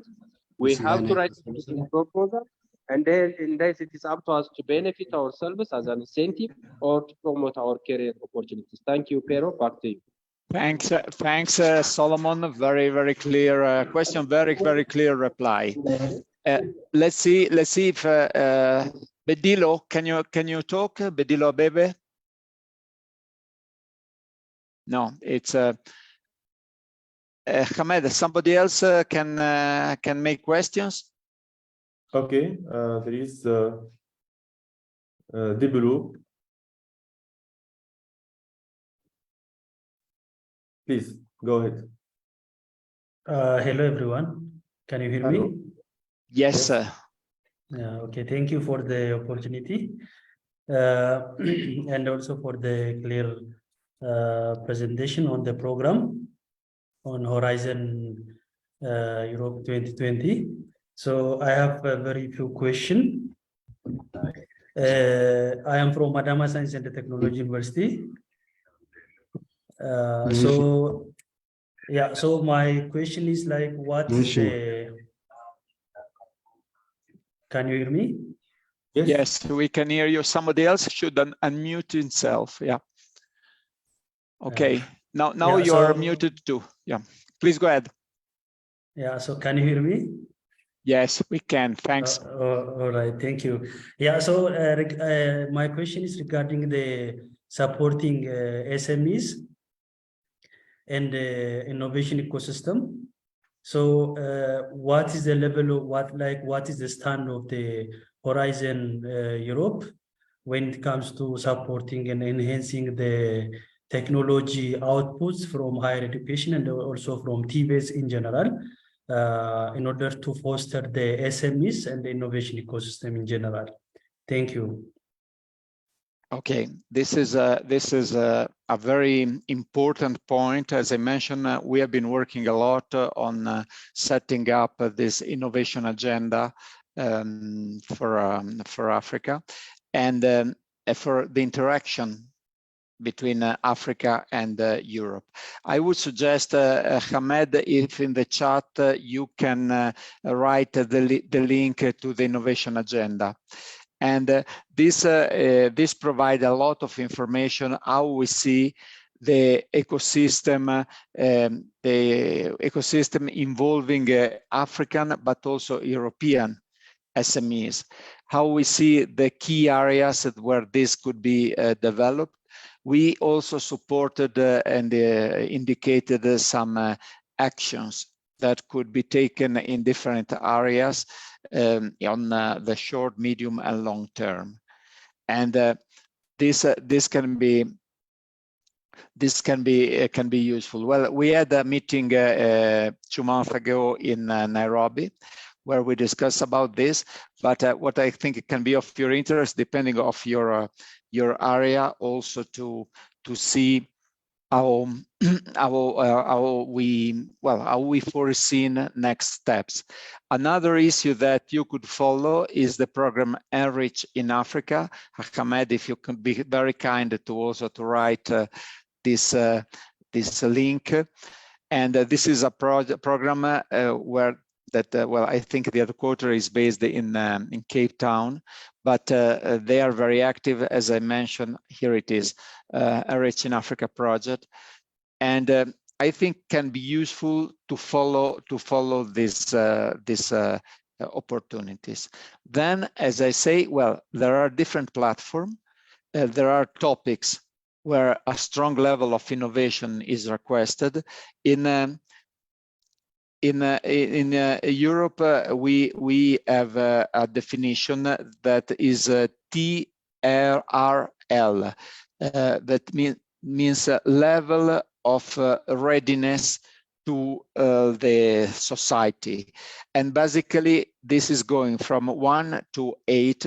Now you made the question. I reply with technicalities. It's so. The first level, 1, 2, 3, is really research in the lab, you know, research, what you call basic research. So then we go to the final levels of the chain, so 6, 8, 7, 8. And in this case, we really get closer to the society. So we make research that has a strong impact into the society, and we really, in this case, obviously, we need for our projects to have involved the private sector, because you cannot set up, say something very, very simple. You cannot set up an electric car without involving the car's producer. So you really need to involve the private sector. That to say that we have different levels. For example, if you go in research for excellence, the pillar 1, these are all the research with a TLR level very, very low, 1, 2, 3. And if you go in our cooperation projects, you can find different levels. I hope I replied to your question. Yeah, thank you very much. Yes, you did. Thanks, thanks to you. Okay, we can give the floor to 1 or 2 more questions. Then we see if, okay, here, but I found difficult to find partnering university. Well, here there is a request from Bedilu Teka concerning the fact that his university has got an Erasmus Plus project, but it's difficult to find the partnering universities in Europe. You have, I don't know, maybe Hamed can help. There is also a website for Erasmus Plus where universities can show their interest. You know it? I think so. Yes. There is not only website, but there is some links in social media, in LinkedIn groups and Facebook groups, and there is many organizations looks also for Erasmus Plus project. So we need to enhance your visibility and also be proactive in order to be connected to all source of information, all groups, all social media, and also Cordis. In Cordis platform, we usually put all projects already funded by European Commission as Erasmus Plus project, Horizon 2020 project, and Horizon Europe project. So you should be proactive and search for the right information. And after that, we can make some connections between your university and your organization and some organizations in Europe or in Africa. So try, and it will be a good result after. Okay, thanks to both. Well, there is here a question concerning infrastructures. Well, infrastructures can be supported by us, but there are specific calls. In this moment, for example, there is just a call for a CSA on infrastructure, so that cannot be very helpful to set up a lab. What is true that if you enter into a project, you can allocate a certain percentage of your budget to buy, for example, machines for the lab or computers. This kind of also to pay PhD students. I mean, this kind of activities can be done. But well, there are some specific calls on infrastructures, but unfortunately, this is not the case. When we talk about infrastructure, I would like to mention that it's important also to take into account the sharing of data.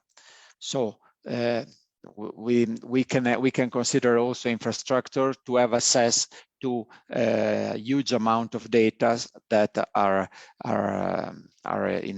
produced by some universities in some center in Europe.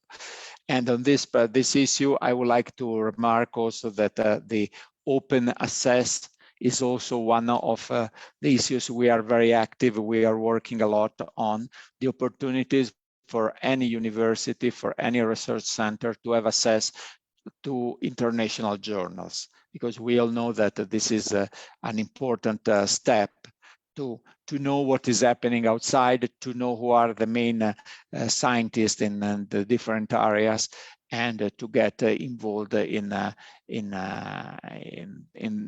networks and in their research. Well, we have 7 minutes. Then we can see if Julie Lepêtre can join us. Okay. I think so, Piero.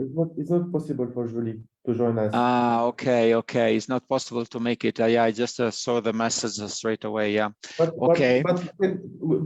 I can, for example, send you a presentation of all opportunities given by MSCA, because we have organized many webinars and we have already some videos related to MSCA, and I will send you this video and I will send you the presentation and all slides to our webinar for today. Okay, that's perfect. Okay, so there will be a follow-up of this event in the next with Hamed sending to you all the informations concerning the Marie Curie Sklodowska actions. And I can tell also for everyone, for young people, but also for professors, it can be very interesting to have a look at it and to know more about this. Okay. That said, we had a very long day. I hope it has been useful. Well, I want to send also another message. It's you're seeing 1 out of 5 are winners. So this means that there are many chances that your first proposal will not be selected. So at that point, don't give up. Just use the experiences you got drafting your proposal, learning how to interact with the others, to try to send another proposal to Brussels. Something I didn't mention. Well, the process for evaluation is very transparent. There are panels with experts coming from Europe, and for these topics from Africa. So another option to learn more is also to send your CV in the database for experts.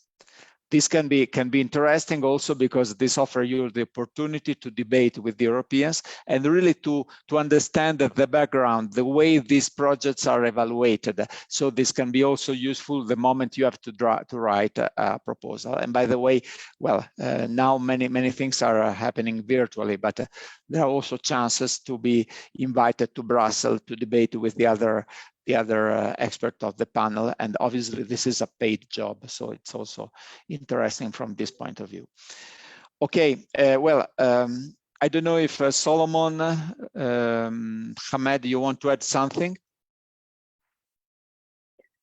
Just one point, try to reach the EURAXESS Africa website and subscribe in the mailing list, because you will receive all information about our events and if there is some events related to draft proposal and write a proposal in Horizon Europe, please be connected with us. And so that's all for me.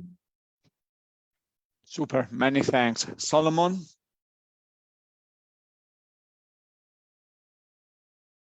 Yes.